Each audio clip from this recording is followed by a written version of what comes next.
Okay, so Chad, I had a question about writing down the degrees of motion in the SOAP notes. So sometimes I have a hard time like eyeballing what the degree of range of motion is.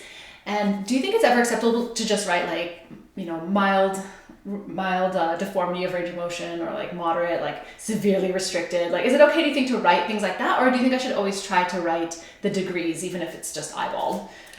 Great question. Yeah, I like to be consistent. I think that's the key with SOAP notes, especially with the same patient. Right. So if your degrees are off a little bit, at least they're going to be consistent to that patient, right? Mm-hmm. So for example, you can get 10 degrees extra range of motion. It may not be exactly 10 degrees, but you know that you've got maybe 8 to 10 degrees more.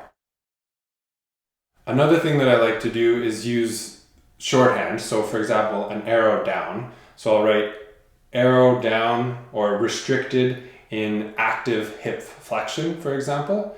And then after the treatment, I would say increase or an arrow up in range of motion of hip flexion after my reassessment. So that gives me the information that, hey, this did work. This did make a difference. Mm-hmm. And you don't always write the actual numbers. You just say like it's decreased and now it's improved. Yeah, okay. I won't always write the numbers, but some numbers are easier to eyeball essentially. Right. We all know the shoulder should do about 180 degrees. Yeah. If it's only going to about here, I would say, oh, that's maybe 170 or 160. Right. And then after the treatment, if it goes all the way up, I would say full range of motion of shoulder post-treatment. Right. Okay. Yeah, that's helpful. Does that answer your question? Mm-hmm. Okay. So I know you talk a lot about how it's really helpful for the patient to see their range of motion improve, right? They're like, oh, I can only move my shoulder this far. Oh, now I can move it this far.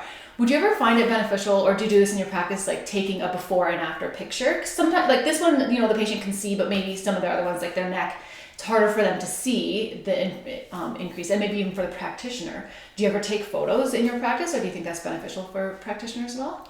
I think that can be really beneficial. I don't do it too much in my massage practice, but in my yoga therapy, when I do one-on-one yoga sessions, I often do that. But I think that's a good idea, as long as you get permission from the client. Right. And I'll often even use their phone so that they can see the difference, so that they have the picture. Yeah, and then you're not worried about like keeping those as securely. Like you don't want just random pictures of patients on your phone like this. Exactly. Patient confidentiality. Yeah. That's a cool idea. Yeah, I like that. Or having a separate phone or an iPad that you might keep just in your treatment room locked up. Yeah. But having a photo to say, oh yeah, we only had this much shoulder range of motion 2 weeks ago, but now it's up here. Mm-hmm. And they're like, oh wow, that has changed a lot. Yeah, that's cool. I like that. So another question I had was about range of motion, the difference between active range of motion and passive range of motion. Like obviously I know functionally how they're different, but like what's the purpose? So if someone has a restriction in their active range of motion, why would I then want to do passive? Like what are each of them telling me? Are they telling me different things or just the same? Good question. So the active range of motion usually tells you two things. The ability for the agonist to contract, so there's strength there's motion occurring, that's good.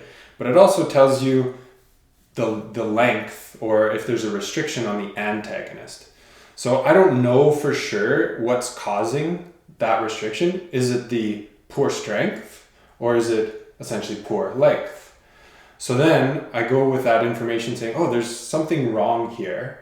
And then I do a passive range of motion, which turns off the agonist essentially, because I'm doing the action.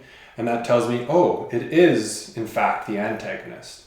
However, if I find that it's fine, I might say, oh, let's test the strength.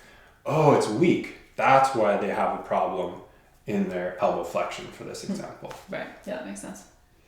Cool. Cool.